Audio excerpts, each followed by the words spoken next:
What happened in Niger State has left many people shocked and silent. In a normal market where people went out to sell food, buy household items, and return home safely, things changed suddenly. At Kasuwan Daji Market in the Bogu area of Niger State, armed attackers entered the market during a busy period. People were trading, laughing, negotiating prices, and some were already preparing to close for the day. Nobody expected danger. The attackers came in large numbers. They surrounded the market area, making it hard for people to escape. Many traders and buyers ran in different directions, looking for safety. Some hid behind stalls, some ran into nearby bushes, and some could not move fast enough. Within a short time, the market that was full of life became quiet and fearful. Reports from the area say many people lost their lives. Early official statements confirmed over 30 people, while local sources and community leaders said the number could be as high as 42. As of now, investigations are still ongoing, and authorities are working to confirm the final number. What is clear is that many families are grieving. Many children are now without fathers, and many homes are empty. Some survivors said the attackers stayed for a long time. Stalls were destroyed, goods were taken, and fear spread beyond the market into nearby communities. People ran into the night without knowing where their family members were. Some people are still missing, and search efforts are ongoing. This kind of attack is not just about numbers. It is about human lives. It is about people who woke up that morning thinking only about daily work. Farmers, traders, transport workers, and visitors all became victims of a situation they did not choose. If you are watching this video right now, please take a moment to like this video and subscribe to the channel. It helps this kind of important information reach more people, and it helps us continue to bring real stories that matter.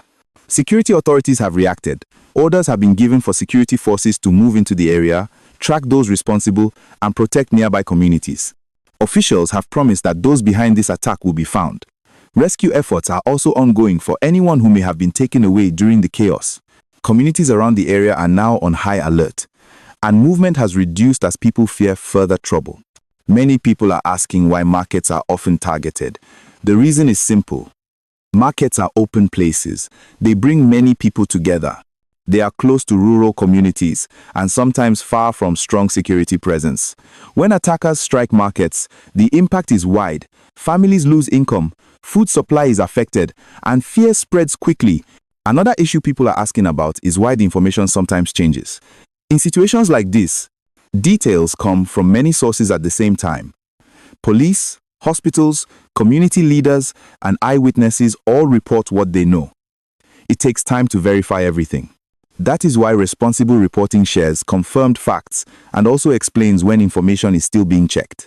For the people living in the affected area, life will not return to normal quickly. Some traders lost everything they owned.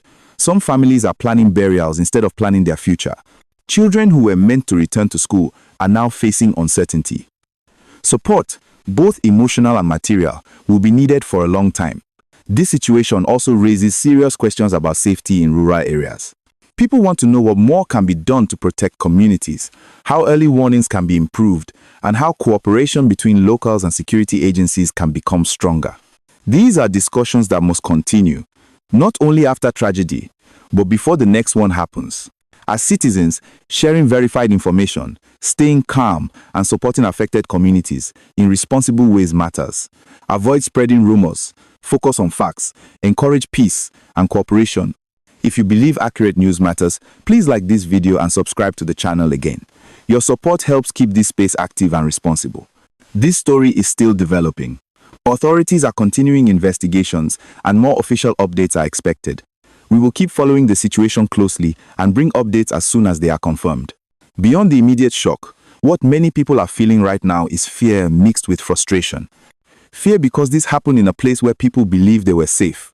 And frustration because many are asking how such attackers could stay for so long and live without immediate resistance.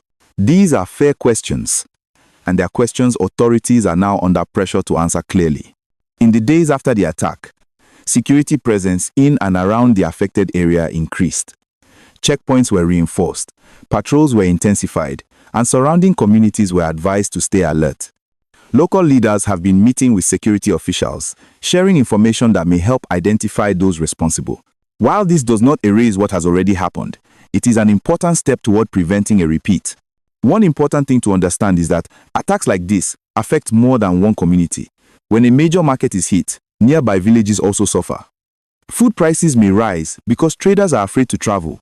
Transport workers may stop operating certain routes. Parents may keep children at home instead of school. Fear travels faster than news, and it can slow down everyday life. Many survivors are still trying to process what they saw. Some lost close friends. Some were separated from family members during the confusion. Emotional recovery will take time. This is why community support matters. When people come together to comfort one another, it helps reduce long-term damage and restores hope. At the same time, citizens are calling for long-term solutions, not only emergency reactions. People want to see better protection for rural markets, improved intelligence gathering, and stronger collaboration between communities and security agencies. Many believe that when locals feel heard and protected, they are more willing to share useful information early. Let me say this clearly. Talking about security does not mean spreading fear. It means being honest about challenges and pushing for improvement. Silence does not protect anyone. Responsible discussion does. If you are still watching up to this point, thank you. Please like this video and subscribe to the channel if you have not done so yet. It supports credible storytelling and helps us keep this platform focused on facts, not rumors. Another concern people have raised is support for victims' families. Beyond official statements, affected families will need real help: food, shelter, school support for children, and counseling. This is where government agencies, humanitarian groups, and private individuals all have a role to play. Even small support, when coordinated properly, can make a big difference. It is also important to remind ourselves that most communities in Niger State are peaceful.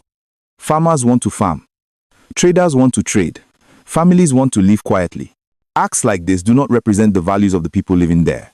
Separating criminal actions from community identity is necessary to avoid blame and division. As updates continue to come in, it is expected that more details will be officially confirmed. Arrests may take time. Investigations may be slow, but transparency is key. Citizens deserve clear communication, not silence. Trust grows when information is shared responsibly.